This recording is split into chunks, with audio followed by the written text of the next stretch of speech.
नजर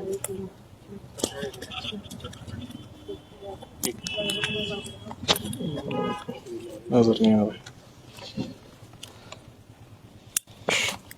डर रहा है।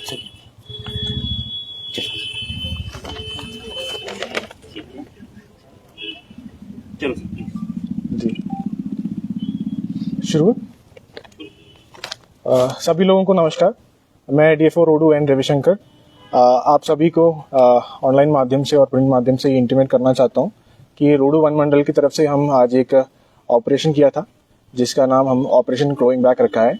ये वाइल्ड लाइफ क्राइम को लेके है और इसमें हमें कॉन्फिडेंशियल इंफॉर्मेशन हमारे सूत्रों से मिला था कि अनेक वाइल्ड लाइफ आर्टिकल्स जो है यहाँ रोडू मार्केट में, मेन मार्केट और अपर बाजार में कुछ शॉप्स, ज्वेलरी शॉप्स में रखा गया है और इसका कंसीलमेंट और सेल जो है, जो वाइल्ड लाइफ प्रोटेक्शन एक्ट की जो वायलेशन है वेरियस सेक्शंस का, इसकी तहत होने जा रहा है शहर के अंदर या मार्केट के अंदर। तो इस इनपुट के आधार पर हमने आज ये ऑपरेशन प्लान किया और ये ऑपरेशन सुबह 10:30 बजे से शुरू था और करीब 3 घंटा चला, अराउंड 1:30 तक, जिसमें हमारा करीब 45 स्टाफ मौजूद थे, जिसमें 12 डेप्यूटी रेंजर्स थे, केवल मतलब 22 फॉरेस्ट गार्ड्स और 12 एक वन मित्रस थे जो ये ऑपरेशन की पार्ट था। तो जैसे आप लोग बता सकते हैं कि 45 तो बहुत बड़ा नंबर है, तो इनको टीम्स में बांटा गया था और हमने 6 जगह जो हमें चुना था, ये 6 जगह में हमने स्ट्राइक किया है और साइमल्टेनियसली स्ट्राइक किया ताकि वो सरप्राइज एलिमेंट रहे और हमें जो कामयाबी है वो मिले। और इसकी जो रिजल्ट है कि हमारे सामने आज रिजल्ट जो है कि करीब 86 जो है सस्पेक्टेड लेपर्ड क्लॉस, जो तेंदुआ है, कॉमन लेपर्ड है, इसके सस्पेक्टेड क्लॉस हमें अलग अलग दुकान से, मतलब 6 जो शॉप्स है यहाँ से हमें रिकवर किया है और वाइल्ड लाइफ प्रोटेक्शन एक्ट के तहत हमने इसको सेक्शन 50 के अनुसार जो है कंसर्न डेप्यूटी रेंजर्स जो है इसको सीज किया गया। और इसके अलावा 5 लेपर्ड टूथ जो एक शॉप से हमें जो मिला, जो रिकवर हुआ, वो भी हमें सीज कर लिया हमने। और इसके अलावा एक क्लॉ जो अननोन एनिमल का है वो भी यहाँ पे हमने सीज करके डिस्प्ले किया है। अभी इसके अलावा 10 फेदर्स कोई एक अननोन बर्ड का, वो भी रिकवर किया है फ्रॉम अ पर्टिकुलर शॉप। तो ये total 86 suspected leopard claws, 5 leopard tooth suspected और 10 फेदर्स ऑफ अननोन बर्ड और एक अननोन एनिमल का क्लॉ, इतना रिकवरी हमने आज किया। तो मान के चलिए कि total around 100 wild life articles जो सस्पेक्टेड है।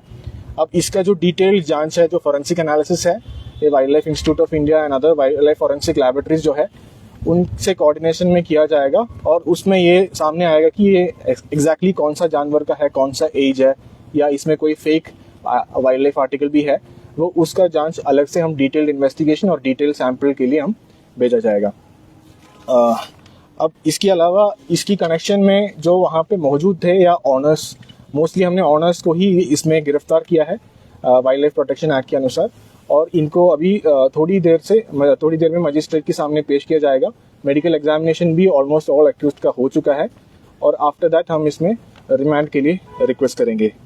बाकी पूरा टीम है मेरे साथ जो है जिन्होंने ये ऑपरेशन किया है, इसमें सभी का जो कंट्रीब्यूशन है, योगदान है, भूमिका है, बहुत अहम रहा है।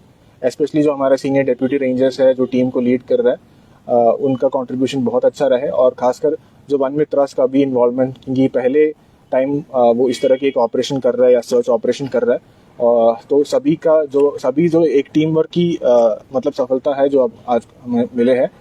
और इसके मतलब हमारा आग्रह ये है कि एक मैसेज चले जाएगा जो इस तरह की जो illegal sale of wild life articles में जो मौजूद है, जो कंज्यूमर्स है, इसका जो सप्लायर्स है, हमारा कोशिश, ये तो बस एक शुरुआत है और इसका ऑपरेशन का नाम इसलिए हमने क्लॉइंग बैक रखा है, एक फिगरेटिवली, बिकॉज मोस्ट इसमें लेपर्ड क्लॉ ही था एक तो, एंड ये तो एक शुरुआत है, मतलब it is a starting step. तो हम अभी बहुत कदम हम आगे चलना है क्योंकि वाइल्ड लाइफ कंजर्वेशन हमारा देश का एक महत्वपूर्ण ऑब्जेक्टिव है और इसमें बस एक ये शुरुआती कदम ही है।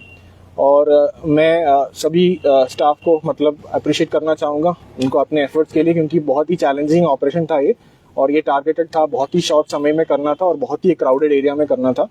तो my appreciation goes to each and every one of the team member.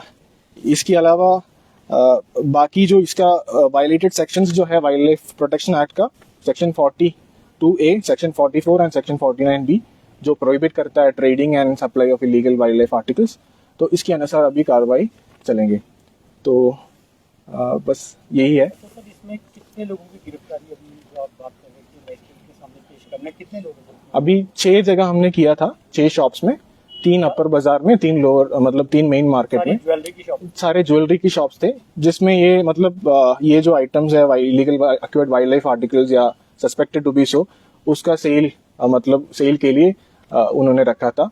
अब इसमें एक एक दुकान से मतलब जो भी मतलब 500 में हमें ऑनर्स ही मिल गया। एक केस में जो वहां पे मैनेजर है या सेलर है उनको अरेस्ट किया है, और उस केस में अभी हम ऑनर की तलाश में है। अब ऑनर शायद अब्सकॉन्डिंग है, उसका मतलब बता कर रहा है, तो बाकी जांच अभी डिटेल में होना है। जैसे कि भी बताया कि भी फॉरेंसिक रिपोर्ट आनी है, अभी संभवतः कुछ नकली भी हो सकते हैं, कुछ भी हो सकता है, वो बात की बात है। हाँ जी, हाँ जी। लेकिन अगर मान के चलते हैं कि सारी चीजों को 70, 80 या 90% भी ये सही पाए जाते हैं, हाँ। तो क्या उम्मीद है या फिर आपकी इन्वेस्टिगेशन क्या कहती है कि ये क्या लोकल यहाँ के हंटिंग करने के बाद प्राप्त हुए अवशेष हैं, या फिर कहीं से बाहर से इसको सेल आउट किया जा रहा है? ये भी एक अभी ये तो बहुत ही इनिशियल स्टेज पे है, ये बताने के लिए अभी हमारे पास वक्त कम है, तो we need more time to carry out detailed investigation. इसलिए हम इनका कस्टोडियल इंटरोगेशन के लिए रिक्वेस्ट कर रहे हैं मजिस्ट्रेट से, सो दैट इसका जो बैकवर्ड लिंकेजेस है, मतलब ये कहाँ से सप्लाई होता है, कौन इसके पीछे हंटर्स है, पोचर्स है, तो इसके बारे में पता करने के लिए हमें एक डिटेल्ड इन्वेस्टिगेशन का जरूरत है। हो सकता है डेफिनेटली कि इसमें इंटर स्टेट लिंकेज हो, इंटर डिस्ट्रिक्ट लिंकेज हो, तो ये सब पॉसिबिलिटीज है जी। Thank you sir. और कुछ? Thank you so much.